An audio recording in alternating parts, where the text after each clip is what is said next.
We are taught the rules of money in classrooms alongside physics and chemistry.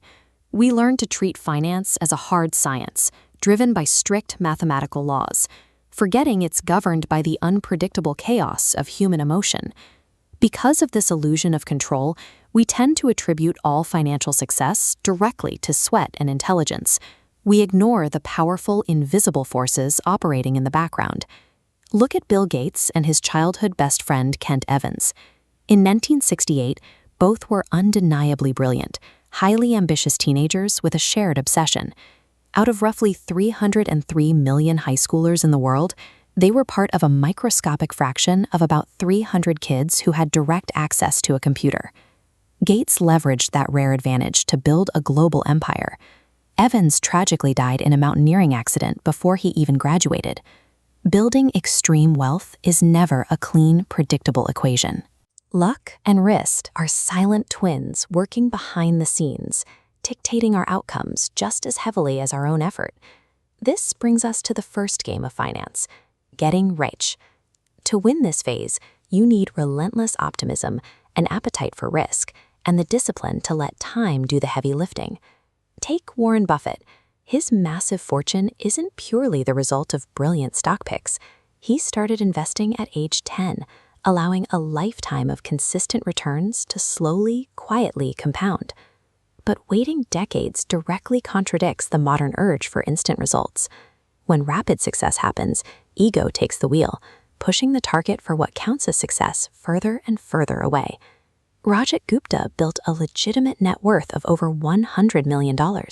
He had total financial freedom. Yet his burning desire to enter the elite circle of billionaires pushed him to commit insider trading, ultimately destroying his reputation and landing him in federal prison.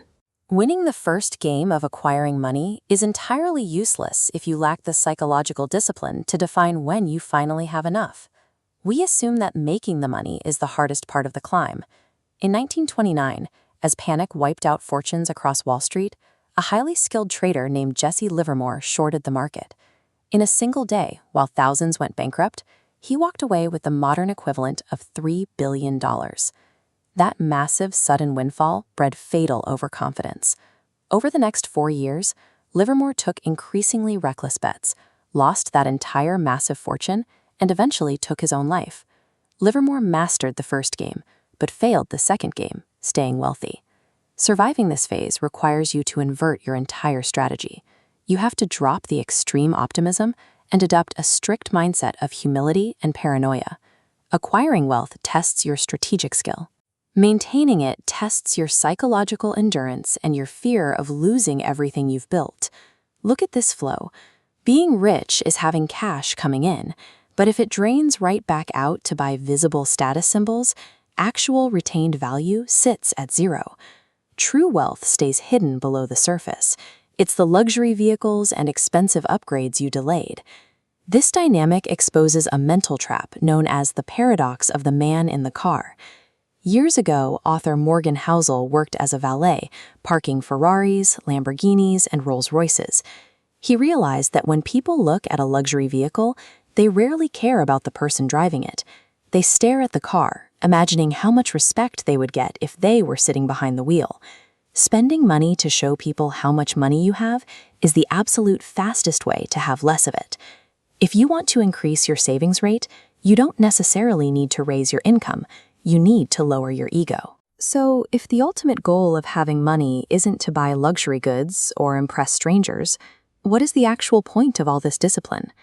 In 1981, psychologist Angus Campbell conducted a massive study on human happiness. He found that a high salary, a prestigious title, or a sprawling house were terrible predictors of joy.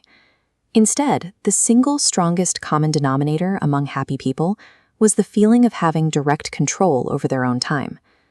History is full of wild, unpredictable surprises that models and spreadsheets can't catch. Accumulating an invisible reserve of wealth provides a margin of safety, absorbing the shock when things inevitably go wrong. Financial mastery isn't a math equation you solve to beat the market. It is the mastery of your own impulses. By playing the second game, you use money to buy its highest possible dividend, the freedom to wake up every single morning and do exactly what you want.